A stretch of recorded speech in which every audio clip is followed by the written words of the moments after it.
Never be afraid to raise your voice for honesty and truth and compassion against injustice and lying and greed. If people all over the world would do this, it would change the earth. William Faulkner. But let's get into it on the Derek O'Shea Show. Welcome to the Derek O'Shea Show, where we discuss culture, news, politics, and more. Sit back, relax, and I hope you enjoy the show. Be sure to tell your friends and family about the revolution.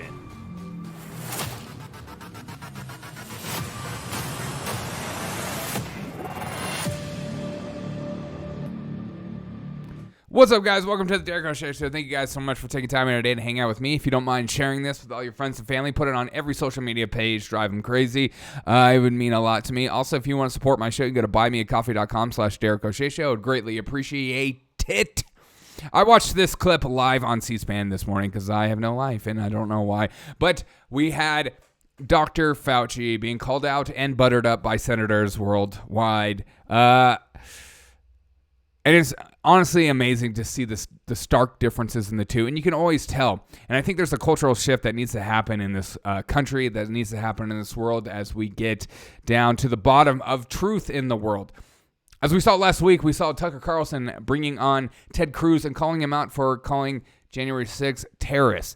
And he was held accountable for the words he used because, as Tucker Carlson said, and I completely agree with, Ted Cruz is an orator. He uses his words very wisely. He uses it very distinctly, and he uses it precisely. He's a very precise man, almost to the point where I've always felt like he's too smooth because I just feel so fake. I'm like, how does somebody talk so smooth all the time? And it just sounds almost robotic in a sense, but I know people that love him to death, and so he was called out by his own tribe. The tribe was called out by his own tribe, and people couldn't believe it. You saw all over the internet. You saw on all kinds of news sites, especially on MSNBC and stuff like that, and they were just like, oh, yes, I love that the Republicans are calling out Ted Cruz. Another one bites the dust. But you never see it on the other side, and I want this to be a plea. Please, God, will everyone just drop their tribalistic mentality of us versus them and just seek out truth? Because that's what we need to get to, and that's the only way we will heal as people. That's the only way we'll come together as people if we just strive for truth over our tribe, over our political affiliations. Is it an R? Is it a D in front of the name?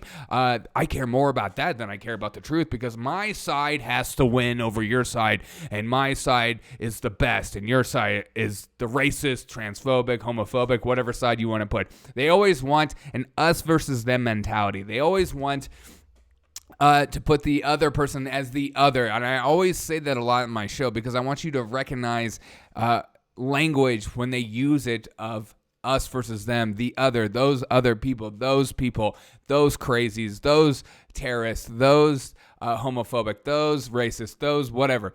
They always put it on the other. But we need to get to a part in our country and as a civilization, as you and me grow as people, we need to seek out truth over our political affiliations.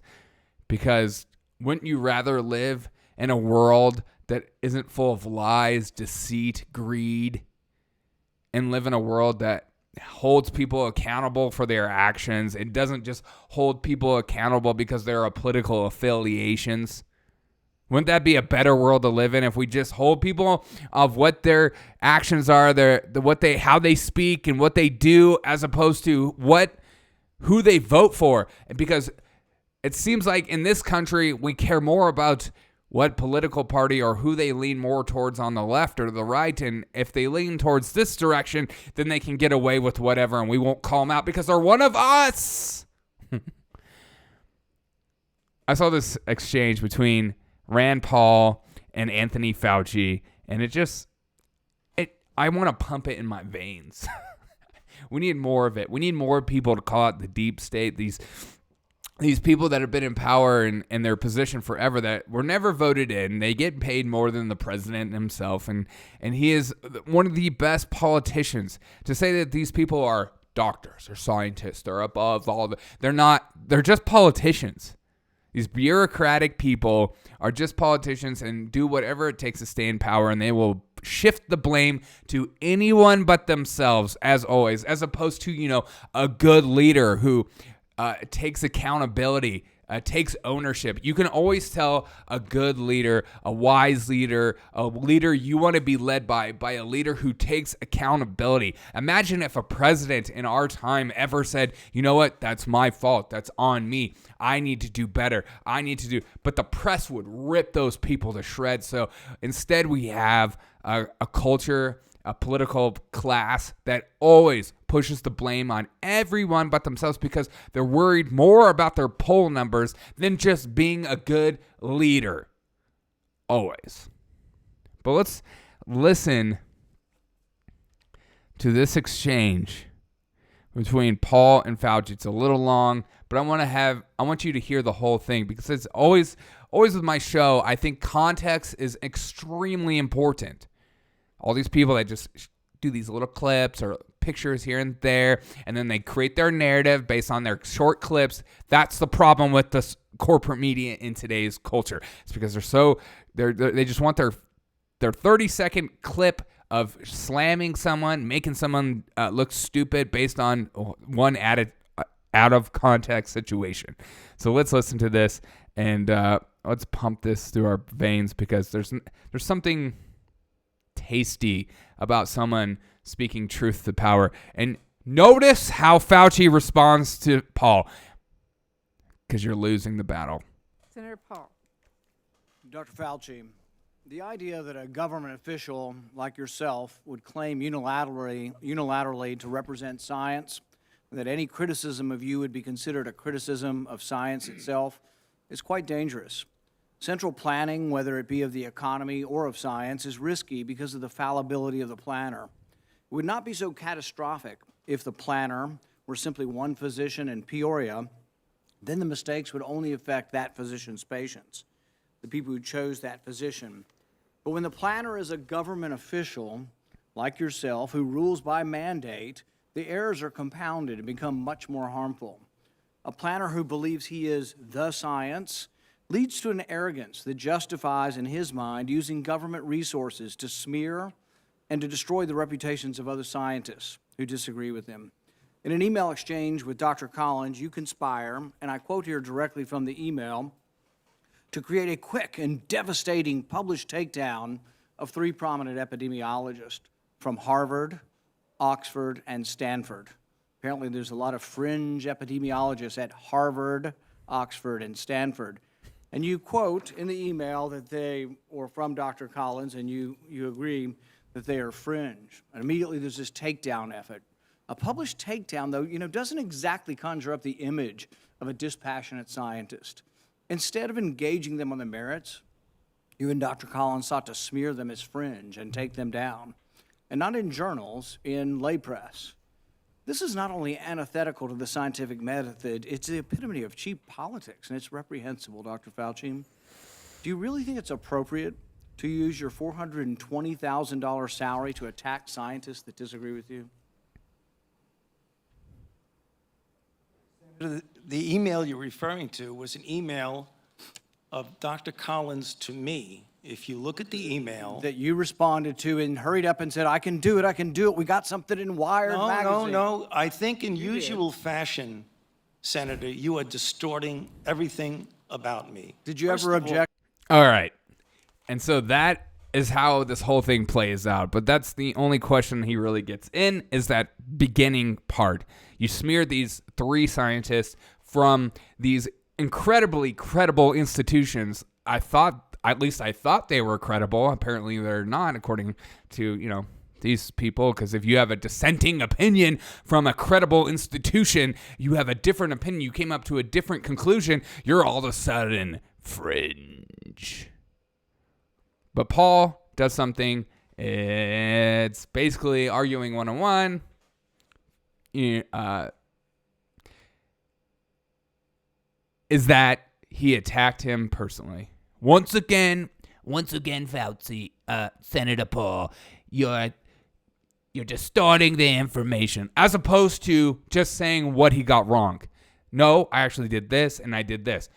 And so the heated exchange continues as we continue to listen to Paul's question never being answered with the 3 scientists. Why did you go on a spree to get rid of this dissenting information, and then Paul going on and talking about how Rand Paul is nuts, crazy. You're always trying to defame me. You're always trying to take me down. Me. And it's funny because if you hear, which I'll play the senator after Paul, which is just hilarious as he just butters him up. It's just a back and forth. Fauci is used to people fawning over him. This idea that everyone's out to get him, that's a lie. Only a few people are actually speaking truth to power in this situation because they have the cojones to do it, because most people are scared to even talk about this guy because of how much power he has. Back to Dr. Collins' characterization of them as fringe. Did you write back to Dr. Collins and say, no, they're not fringe, they're esteemed scientists, and it would be beneath me I did to not do that? You responded to him that you would do it, and you immediately got an article in Wired, and you sent it back to him and said, hey, look, I've got him. I nailed him in Wired of all scientific That's not publications. what went on. You There did. you go again. That You was your just do response. the same thing every hearing. That was your response. And So- this wasn't the There only you time. go again. So your desire to take You're down absolutely people. incorrect. As usual, Senator, you are No. incorrect almost everything you Well, said. no, you deny, but the emails tell the truth of this. No. This wasn't the only time. Your desire to take down those who disagree with you didn't stop with Harvard, Oxford, and Stanford. You conspired with Peter Daszak, who you communicated with privately, and other members of the scientific community that wrote opinion pieces for Nature. 5 of them signed a paper for Nature, an opinion piece. 17 signed a paper that called it conspiracy theory, the idea that the virus could have originated in the lab. Do you think words like conspiracy theory should be in a scientific paper? Senator, I never used that word when I was referring to it. You're distorting. Why? And a lot of my listeners are young. Why would conspiracy theory in a scientific paper not be used? Because it's completely political conjecture. You're just assuming these people are wrong, not based on actual science. In a scientific paper, if you think something is a conspiracy theory, you take it down by stating facts and providing truth to the wrong ideas, as opposed to just saying words like conspiracy theory, because a conspiracy theory is the same way as just it's writing someone off. It's the same way as calling someone a jerk, if you're in an argument with someone and you say, someone's spouting a bunch of information about you don't like, you might say, well, at least I didn't sleep with another woman when I'm married. Oh! And then they feel like they won because there's some kind of moral victory. There isn't. You lost the argument, and you're now resulting to name calling and defaming someone. I see this all the time with a lot of prominent YouTubers as when they have these debates. I've been watching these debates with some prominent leftists and stuff like that. They immediately go to just name calling people, calling people effing stupid, calling people dumb. I'm not even gonna say anything about that, because of the idea to believe that you're an idiot to believe so. When you do this, you're losing the argument. But our culture in today's world, where we're completely obsessed with destroying people's livelihoods and destroying people mentally and having our 10 seconds of fame, our moment of brilliance, if you will, people are more concerned with like a moral victory or making people look stupid than actually discussing real information. And it really is sad to watch. But this is where our culture is. And I hope people fight back against this, because you should argue truth with truth, or you should argue falsehoods with truth, as opposed to just immediately taking down someone based on some kind of moral stance you feel like you have over them. Virtually everything. Did you communicate with the 5 scientists who wrote the opinion piece in Nature, where they were describing, there's no way this could have come That was from the not lab? me. What I Did you talk with any of those scientists but privately? you keep distorting the truth. It is stunning how you do Did you talk that. to any of the scientists privately Yes. who wrote the opinion? You did. Well, what were they telling you privately? Well, let me explain. You're going back to that original discussion when I brought together a group of people to look at every possibility with an open mind. So not only are you distorting it, you were completely turning it around, as Were you most of the usually scientists do. that came to you privately, did they come to you privately and say, no way this came from the lab? Or was their initial impression, Dr. Gary and others that were involved, was their initial impression actually that it looked very suspicious for a virus that came from a lab? Senator, we are here at a committee to look at a virus now that has killed almost 900,000 Emotional push. The minute you start talking about emotions, you're trying to connect the audience with your side. You're pulling them in on your side because if you can't speak just the truth, and again, he's not saying what Rand Paul is twisting. He won't say it. He's just saying you're twisting the information. And then Rand Paul should have said, "Okay, what information am I twisting?" And then hold him accountable to what he says. But it's hard to actually have an argument with somebody like this because they're so political and they're always pushing it and they're worried about their image as opposed to, getting down to the actual facts of it all. But let's keep listening to this because it's a perfect example of what's wrong with our politics today, that people are never held accountable to things that they're doing.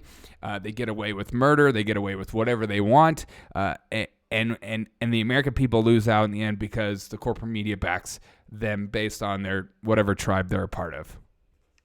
And the purpose of the committee was to try and get things out, how we can help to get the American public. And you keep coming back to personal attacks on me that have absolutely no relevance. No, that's a lie. The personal attacks are what you're doing, Dr. Fauci, and you know it. But if you say these personal attacks, then there's another emotional push because then you can go into, I don't know, maybe people attacking you online as if that's a huge thing. People attack me online all the time. People tell me horrible things. People tell me what they're going to do to me, all kinds of stuff like that. But I don't cry about it. But you will, because I assume majority of them are 13-year-old little boys. To reality. Do you think anybody has had more influence over our response to this than you have? Do you think it's a great success? Do you think it's a great success what's happened so far? Do you think the lockdowns were good for our kids? Do you think we slowed down the death rate? More people have died now under President Biden than did under President Trump.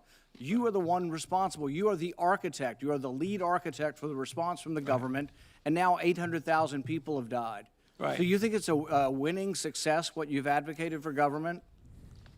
Senator, first of all. Now, I feel like that question is a little is unfair, but at the same time, I can understand why Paul is getting to the point of this because A, he's not answering the first question, and B, no one talks to him like this. Everyone just butters him up. Everyone is worried and wants to know what Fauci thinks about A, B, and C, and they feel like he's the authoritative source to everything that is science. So I can understand why Rand Paul even feels this way to go after him. First of all, if you look at everything that I said, you accuse me of in a monolithic way telling people what they need to do. Everything that I've said has been in support of the CDC guidelines. Wear a mask, get boosted. And you've advocated to make it coercive take done a look through at force, everything and that I've you've advocated that said. it be done by mandate. Right. You've advocated that your infallible opinion be dictated by law. Right. So again, Madam Chair, I would like just a couple of minutes because this happens all the time. You personally attack me, and with absolutely not a shred of evidence of anything you say. So I would like to make something clear to the committee. He's doing this for political reasons. What you need to do is, he said in front of this committee. You think your takedown of three prominent epidemiologists was not political? You don't want me to finish because you know what I'm going to say. That was the question. Senator, were you political in taking down these three prominent epidemiologists? Senator Paul, if the answer you is yes. Please, I'm going to allow this, Dr. Fauci to respond. We have a number of senators who would like to ask questions, and I would like him to be able to respond. Please do so. So the last time we had a committee or the time before, he was accusing me of being responsible for the death of 4 to 5 million people, which is really irresponsible. And I say, why is he doing that? There are two reasons why that's really bad.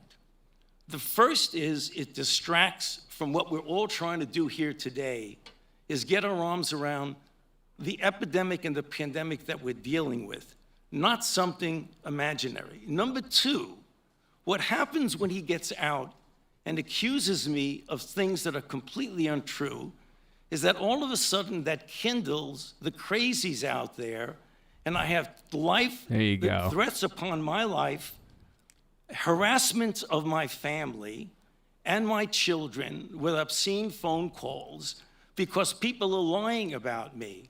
Now, I guess you could say, well, that's the way it goes. I can take the hit. Well, it makes a difference.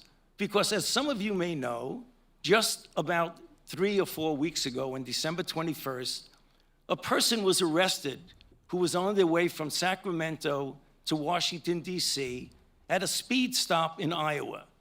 And the police asked him where he was going, and he was going to Washington, D.C. to kill Dr. Fauci.